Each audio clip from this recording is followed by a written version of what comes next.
the Fundamentals of Lute Playing. My name is Laudon Schuett, and today we are going to talk about how to get started on the lute when you don't have a lute. Now, I think it's fairly common for students who are interested in starting lute playing to go, oh, I'm ready to go, I want to learn. And then they start looking around and they go, oh man, there's like $8,000 lutes, there's maybe some $1,200 lutes, but none of them are available. And you get into the situation where you are sometimes waiting months or even a year or two to get a hold of an instrument to start learning. And this can be an immensely frustrating thing. I mean, if you're a classical guitar player, you can order a guitar. If you're a violinist, you can get a violin. Most other instruments, you can get them pretty quickly. With the lute, it can sometimes be a pain. You may be in a place where there aren't lutes available. You may not have the funds to afford a lute. They are quite expensive. The Lute Society of America is working on being able to produce instruments under $500, but it still can be a really, really big challenge depending on where you are at in the world and where you are at socioeconomically.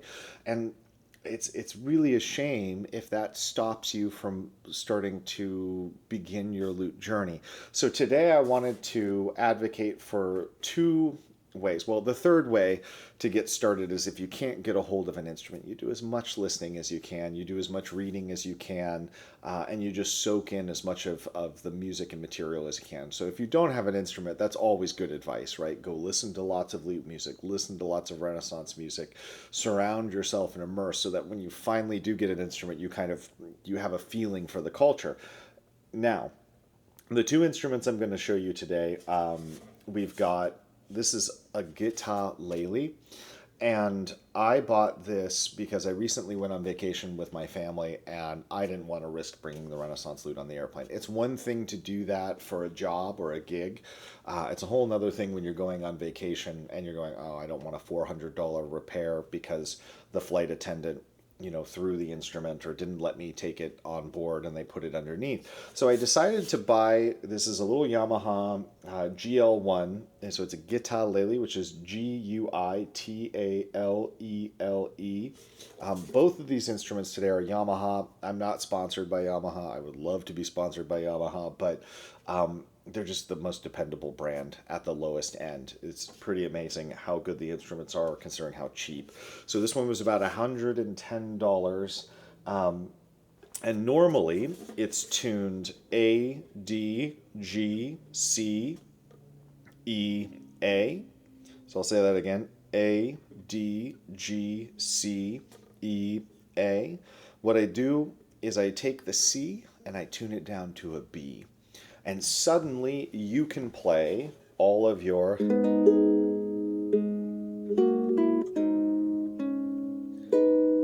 Renaissance repertoire on there, 6-course at least. And so it's really nice, just like a guitar, you tune that third string down and suddenly you can play it. And the pitch level is really nice because it's sort of where an A lute would be if you were picking out your lutes. And it's just wonderful. The other thing that I find is the tension of the strings. I guess it's not that different from a guitar, but for whatever reason, I find that when playing on this instrument, it's pretty friendly to thumb under. So if you're interested in playing thumb under, it's actually fairly friendly. It's not too bad. The higher tension tends to, at least in my experience, fight against thumb under, and then I find myself just switching to thumb out. And thumb out sounds lovely on this little instrument, but it's nice to have that option, whereas on a modern guitar, now the solution here is sort of the same. Normally a guitar is tuned E, A, D, G, B, E. You just tune that G down to an F sharp.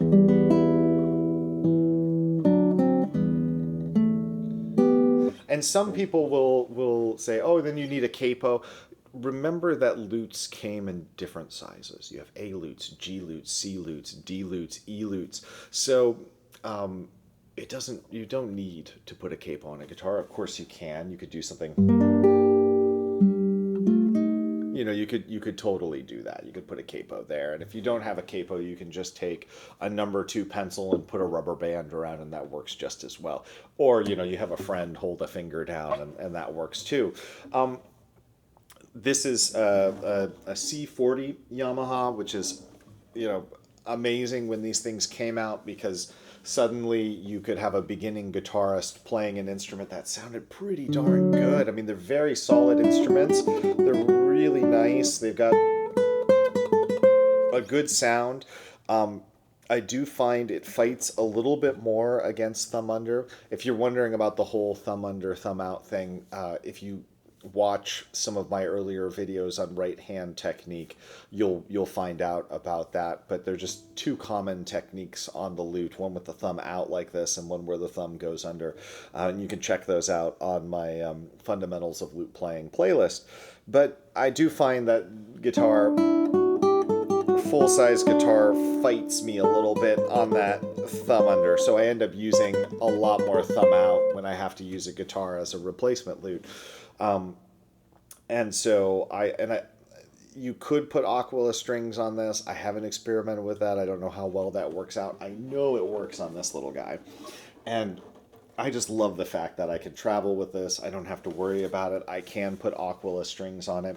So if you don't have access to a lute, you can get a little Guitalele, tune that 3rd string down, and suddenly all of the 6-course repertoire is yours. And I see students over and over again, they're waiting and waiting for a lute, and they're spinning their wheels.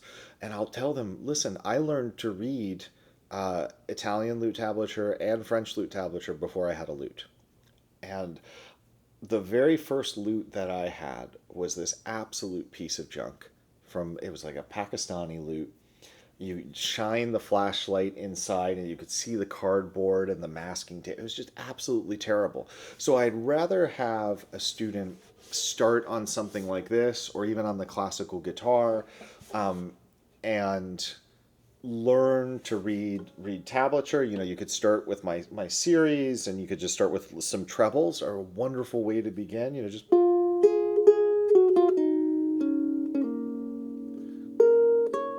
just doing the trebles, which sound really nice on the ukulele. I understand that more complicated things like pavins and stuff like that,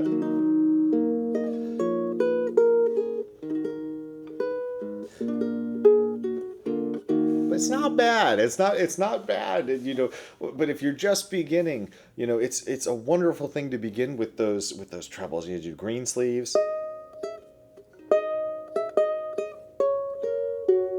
something like that. You can go through most of my series on the ukulele, and then when you have a lute available, or you have the money available to get a lute, suddenly you've already learned how to read French lute tablature. You've already learned how to read Italian lute tablature, maybe. You've learned maybe a lot about the right hand technique and how we alternate strong and weak. You've maybe done a lot of reading, and you've learned about rhetorical figures. You could work on your gradatio.